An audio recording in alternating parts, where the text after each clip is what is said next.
Chers amis, bonjour. Voilà, je reprends un Perkei Avot très important, vraiment très important. Nous lisons en ce moment de Pessah à Shavuot les Perkei Avot. Je vais le lire et essayer d'expliquer, raconter une histoire très rapide.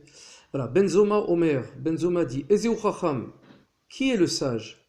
Alomed Mikol Adam, celui qui apprend de tout homme.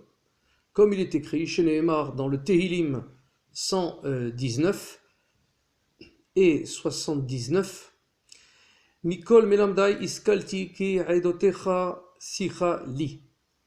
C'est le Perek Dalet Aleph, le Perek 4.1 du Perkei Avot que l'on lit. Le Tehilim dit, de tout homme, c'est grâce à tous ceux qui m'ont enseigné que je me suis instruit. Donc j'ai appris de tout homme en fait. Benzoma vient nous apprendre ici que le véritable sage est celui qui concentre son attention sur les caractères positifs des autres hommes. Que les caractères positifs. Il ne prend que le bien. Donc il peut apprendre de tout le monde. Il est alors de découvrir, bien sûr, les traits positifs de chacun. Il scrute, il cherche les traits positifs de chacun, car chaque homme a été créé à l'image de Dieu et possède donc des vertus innées ou des vertus que Dieu envoie au moment où moi j'en ai besoin.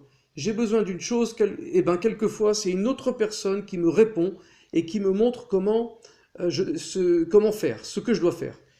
Donc c'est précisément en s'efforçant d'apprendre les qualités que l'autre possède que le sage découvre de nouveaux horizons et accroît sa propre sagesse. Ça revient aussi à rappeler la Torah Resh Pebet 282 à Zamra de Rabbi Nachman de Breslev qui dit Tsarich ladun et kol adam lekavsrut afilu rasha gamour. Il faut juger un homme par son côté positif, même si c'est le plus grand des rachats, le plus grand des opposants à Dieu, on va dire, le rachat, il n'y en a pas en vérité, hein. C'est une utopie, il n'y a pas de gens opposés à Dieu. Alors il faut chercher le bien, la nekuda tova, la part positive de chacun, comme ça, vin bonalta mekomo venenu, comme ça, ce rachat-là, grâce à moi qui suis son assesseur, son avocat auprès d'Hachem, je vais, en le regardant positivement, le réintroduire dans le Ham Israël, parce que le Ham Israël, il est un. Si je vois quelque chose, je l'introduis en moi, dans ma neshama. Et donc j'introduis ce monsieur, cette personne, à l'intérieur du Ham Israël, parce que quand on faute, on sort du Ham Israël. C'est-à-dire que la shrina, la partie nishmatique que Dieu envoie, elle sort de notre corps et Dieu ne s'associe plus à nous, il nous laisse nous débrouiller tout seul avec le din, avec les règles Elohim, les règles de la nature. Donc si je faute, je reçois, il n'y a plus d'aide, il n'y a plus d'ashgacha pratit, il n'y a plus de protection d'Hachem. Ainsi, quand je regarde quelqu'un positivement, je le juge en haut, nishmatiquement, en haut, on va dire en haut, l'en haut, positivement, et Dieu lui ouvre les portes pour qu'il fasse tchouva. Et grâce à ça, moi aussi je fais tchouva, parce que comme j'ai fait du bien, on me renvoie du bien. Mida keneged mida. Alors attention, tout ceci aussi est relatif à toute chose, tout ce qui nous arrive, à toute action, à toute situation dans laquelle on se trouve, à toute pensée qu'on peut rendre positive, on peut changer en disant « je désire changer ». Et aussi sur nous-mêmes. Très souvent, c'est l'homme lui-même qui devient son propre catégore, son propre accusateur. Il ne faut pas s'auto-accuser, il faut se dire « moi je suis bien », il faut se rattacher aux traits positifs que nous avons, il faut se rattacher à nos capacités spirituelles et mentales et demander à Dieu de nous ouvrir les portes. Grâce à cela, à Zamra, je pourrais donc, à partir de là, chanter à Zamra. C'est une louange, une chanson à Dieu, je serai content. Il faut donc travailler la joie pour empêcher le Samakel, le Samermem, l'ange le Yetzerara, de nous enfermer dans des idées et des comment dirais-je, et des tocs, c'est-à-dire des idées redondantes qui nous donneraient à penser que, à cause de la tristesse qu'on a en nous, on est enfermé dans une situation. Ce qui est complètement faux. Pourquoi ? Parce que Dieu peut tout faire. En pensant qu'on est enfermé, on n'a plus de émouna, on ne croit pas en Dieu. C'est clair, on ne croit pas en Dieu. Donc il faut absolument penser que tout est possible pour nous et que tout est ouvert. D'ailleurs, En Mazal et Israël, il n'y a pas de Mazal, il n'y a pas de choses fixées pour Israël, il n'y a pas de choses écrites dans les étoiles, comment dirais-je, l'astronomie pour nous est fausse, on peut tout changer, on l'a vu de Abraham Avinu, qui a vu que son nom était Avram, il a dit à Dieu, mais j'aurai pas de descendance, je le vois en haut dans le ciel. Alors, parce qu'il avait appris l'astronomie avec les idolâtres. Dieu lui a dit, mais moi je rajoute un « hé » à ton nom, je t'appelle maintenant Abraham, de Sarai, ta femme qui était Sarai, elle sera Sarah, j'ai pris le Yud, et je l'ai coupé en deux, ça fait 10, c'est 2 fois 5, j'ai fait 2 haies, Sarai va s'appeler Sarah, et Avram va s'appeler Avram. Et là, Avram, il regarde le ciel, il dit, ah oui, j'ai une descendance nombreuse comme les étoiles du ciel et le sable de la mer.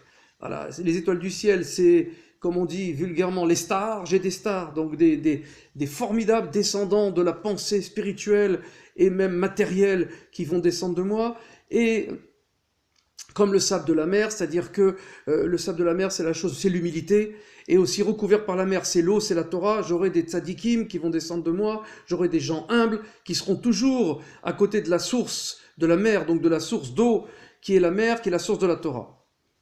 On va raconter une très belle histoire qui est arrivée récemment à Bnei Brak, du temps du Chazon Ish, dans les années avant-guerre peut-être, ou après-guerre. C'était un brave juif hongrois qui vivait à Bnei Brak, un homme qui était un Iré Hashem, quelqu'un qui craignait Dieu, du temps du Chazon Ish, le fameux tzaddik, le Chazon Ish. Cet homme-là, donc, était un homme très simple, mais il avait une véritable confiance en Dieu.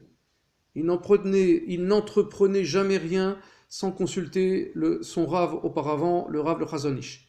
Un vendredi, on le voit arriver en courant chez le Chazon Ish, un peu avant Shabbat.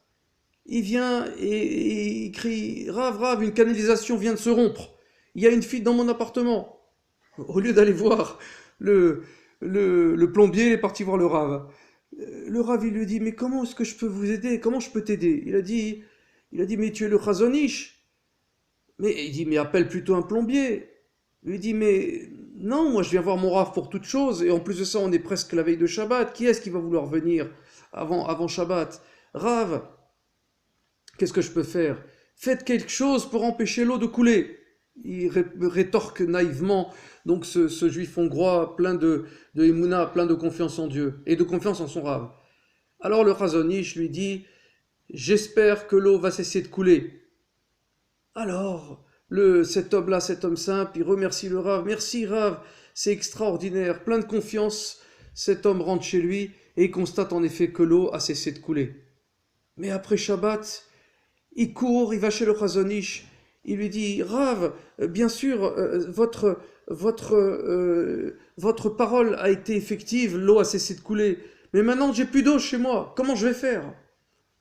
Le Rav il dit « Mais qu'est-ce que je peux faire ?» Il dit « Chazon Ish, il faut appeler un plombier. » Alors l'homme lui dit « Mais là on est après Shabbat, personne va vouloir venir à cette heure-ci, etc. Il est tard. » C'était peut-être en hiver, je sais pas. « Faites quelque chose pour que l'eau se remette à couler. » Demande le juif hongrois.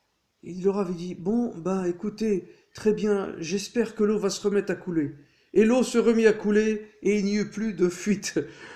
Le Chazon Ish, le tzaddik, il décrète et Akadosh Baruch Hu, il fait la chose. Le tzaddik décrète et Dieu fait la chose. C'est ce qu'on dit. Tzaddik gozer ve'Hashem mekayem. Telle est la force et la confiance sans calcul de la simplicité d'un homme tamim.